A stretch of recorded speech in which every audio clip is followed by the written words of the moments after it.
Hello, good morning students. आज हम पढ़ाई करने वाले हैं फर्स्ट फ्लाइट। जो टेक्स्ट बुक हमारी है उसमें से पोएम नंबर 1 जिसका नाम है dust of snow, written by Robert Frost. Dust of snow, snow means बर्फ, डस्ट, डस्ट मीन्स यहाँ पर पार्टिकल्स। ओके, यहाँ पर जो स्नो है उसके जो छोटे छोटे पार्टिकल्स है, तो उसके बारे में यहाँ पर रॉबर्ट फ्रोस्ट ने पोयम लिखी है। पोयम बहुत सिंपल है। ओके, वेरी सिंपल पोयम, लेकिन उसका जो मीनिंग है वो डीपर मीनिंग है यहाँ पर। ओके, एक बार देख लेते हैं। यहाँ पर आप जरा ध्यान रखिए, आपके पास जो टेक्स्ट बुक है उसमें से dust of snow, the way a crow shook down on me, the dust of snow from a hemlock tree। ये फर्स्ट 4 स्टैंजास, यानी टोटल 8 स्टैंजास में रॉबर्ट फ्रोस्ट ने ये पोयम लिखी है। उसमें एक स्टैंजा में 4 लाइन्स है और सेकंड स्टैंजा में 4 लाइन है। What is the meaning of the first 4 lines? The way a crow shook down on me means यहाँ पर जिस हिसाब से, जिस तरीके से क्रो ने जब मैं वहाँ पर खड़ा था हेमलॉक ट्री के नीचे, तो वो हेमलॉक ट्री की जो ब्रांच है उस पर जो स्नो था, वो स्नो के जो पार्टिकल्स है वो इस हिसाब से मेरे पर गिरे। किस तरह से? ये सेकंड जो स्टंजा से 4 लाइनें उसमें दिया गया है। Has given my heart a change of mood. अब जिस हिसाब से वहां पर पोएट जो रॉबर्ट फ्रोस्ट है वो बोल रहे हैं कि जिस हिसाब से मेरे पे, मैं जैसे वहां पर हेमलॉक ट्री पर खड़ा था, उसके नीचे खड़ा था। अब एक पहली चीज तो ये है कि हेमलॉक ट्री जो है, हेमलॉक ट्री मतलब पॉइजनस ट्री, धतुरो। ओके, यहाँ पर जो सिंबल लिया है हेमलॉक ट्री का वो कैसा है? देखो, पॉइजनस ट्री है। सेकंड थिंग, वहां पर वो जैसे खड़े थे तो हेमलॉक ट्री जो पॉइजनस ट्री है उसका मीनिंग ये हुआ कि जो पोएट है वो कुछ बहुत गहरी सोच में वहां पर खड़े थे। सही है, मतलब उसको ठीक नहीं लग रहा था, बहुत सारी सोच मन में आ रही थी, और वो सोच वहाँ पर हेमलॉक ट्री के नीचे बैठे बैठे या तो खड़े खड़े वहाँ पर कर रहे थे। उसी टाइम पर कौवे ने हेमलॉक ट्री को इस हिसाब से हिलाया। अब कौवा भी देखो सिंबल लिया गया है यहाँ पर, crow, that is also the symbol of sad. Okay, hemlock tree वो भी सिंबल है, अच्छा सिंबल नहीं है क्योंकि वो पॉइजनस ट्री है। कौवा जब बोलता है तो हम खास कर मतलब स्पेशली हम वो ही करते हैं कि उसको चलो भाई जल्दी से ये बोलना बंद कर दे, उड़ जाए, क्योंकि ये अच्छा नहीं है। दोनों चीज़ यहाँ पर, और ये दोनों चीज़ के बीच में वहाँ पर जिस हिसाब से पोएट ने बोला कि मैं वहाँ पर खड़ा था, तो उस टाइम पर has given my heart a change of mood. जैसे स्नो मेरे पे गिरा, जो मेरा मूड था वो पूरा चेंज हो गया। आज मुझे ये लग रहा था कि शायद मेरा पूरा दिन खराब होगा, लेकिन यहाँ पर क्या हुआ? राइटर या पोएट जो है वो बोल रहे कि जैसे ही वो पार्टिकल्स मेरे पे गिरे, पूरा जो मूड था, खराब मूड था, वो चेंज हो गया। सडनली मेरे हृदय में कुछ मतलब अच्छा फील होने लगा। And save some part of the day I had rude मतलब वॉज इन एंगर, मतलब जो पूरा दिन, आज मुझे ये लग रहा था कि पूरा दिन मेरा खराब होने वाला था, मैं गुस्से में था। सही है, लेकिन सिर्फ जो डस्ट ऑफ स्नो है, पार्टिकल्स है, वो मेरे पर गिरने से पूरा मेरा जो पूरा दिन जो वेस्ट होने वाला था, जो बिगड़ने वाला था, वो बदल गया और मैं पूरा दिन अच्छी तरह से, अब शायद मेरा अच्छा दिन है वो सुधर गया। तो यहाँ पर जो रॉबर्ट फ्रोस्ट है वो डस्ट ऑफ स्नो के माध्यम से यहाँ पर ये बोलना चाहते हैं कि यहाँ पर जो सिचुएशन जिस हिसाब से दिखाई है, सिंबल जो लिए क्रो है, हैमलॉक ट्री है, सही है, तो वहाँ पर समय या जो टाइम है, जो कंडीशन है वो खराब होनी चाहिए, लेकिन उसके बीच में रह के मेरा जो दिन है वो पूरा दिन बच गया. अब just I am going to tell you the central idea of this poem. So Dust of Snow by Robert Frost is a simple poem. Okay, so this is a very simple poem, but symbolically it has a deeper meaning. Symbolically देखो तो उसका meaning है, बहुत deeper meaning है. It expresses the significance of the smaller things which impact our thought processes for the future. It expresses a significance of the smaller thing. छोटी छोटी चीज, सही है, जो कभी कभी इतनी असर होती है उसके हमारी जो सोच पर कि सडनली हम अगर बहुत दुखी है, अगर कोई ऐसी चीज़ हमारे माइंड में आ जाती है या तो आज ऐसी कोई घटना हम याद करते, उस वजह से हमारा जो पूरा दिन है वो पूरा दिन सुधर जाता है.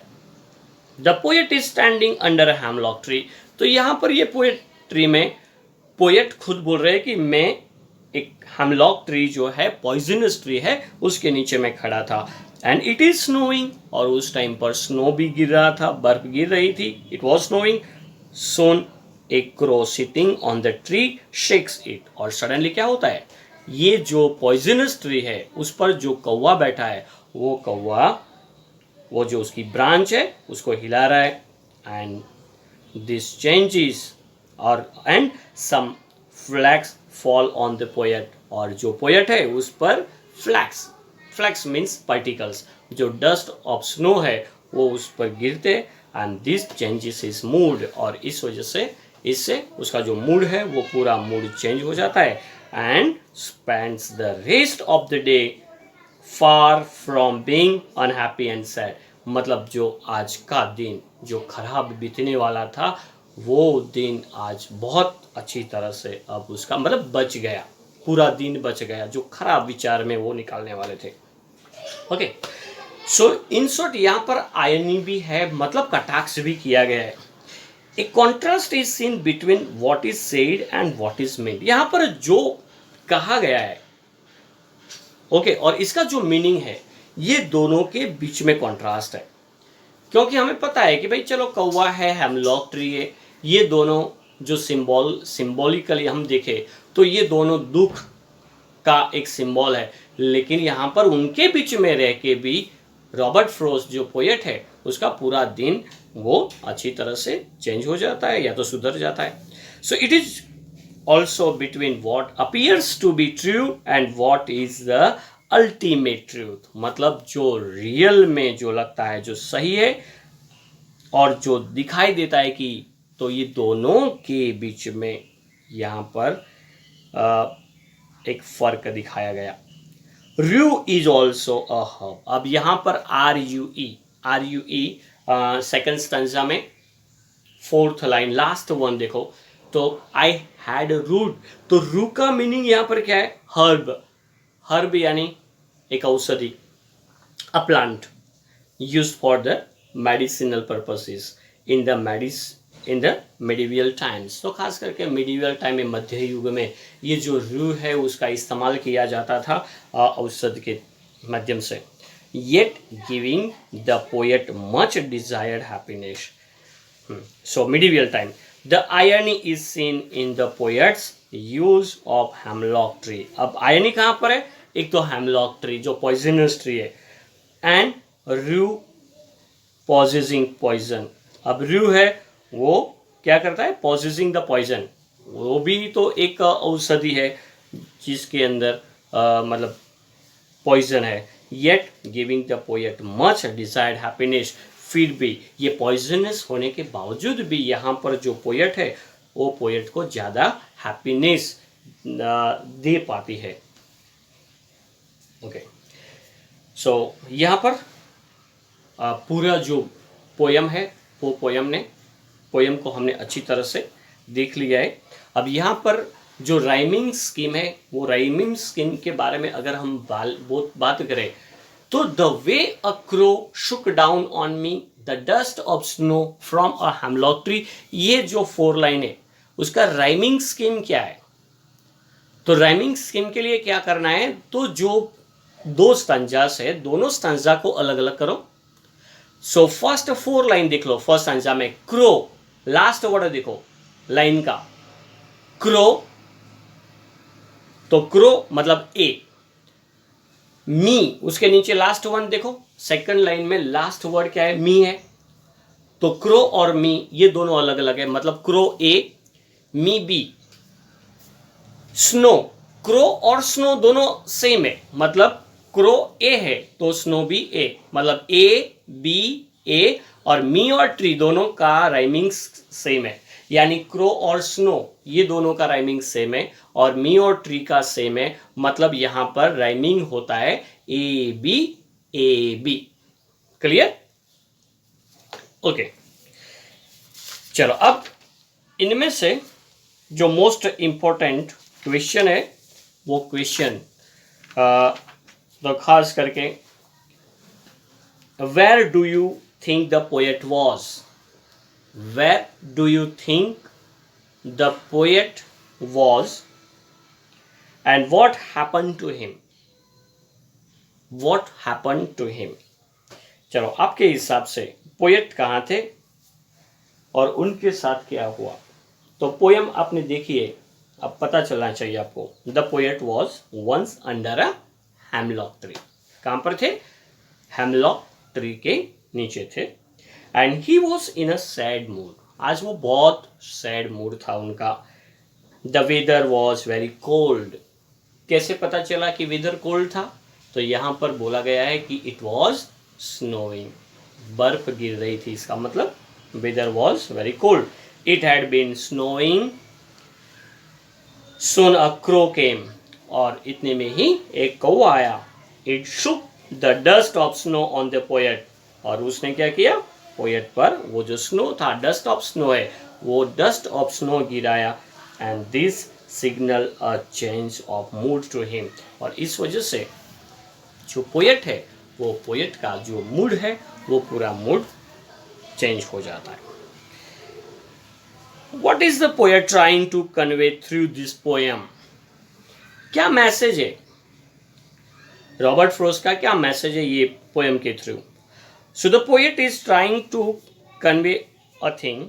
It is that things, moods and situations change when there is a change in nature.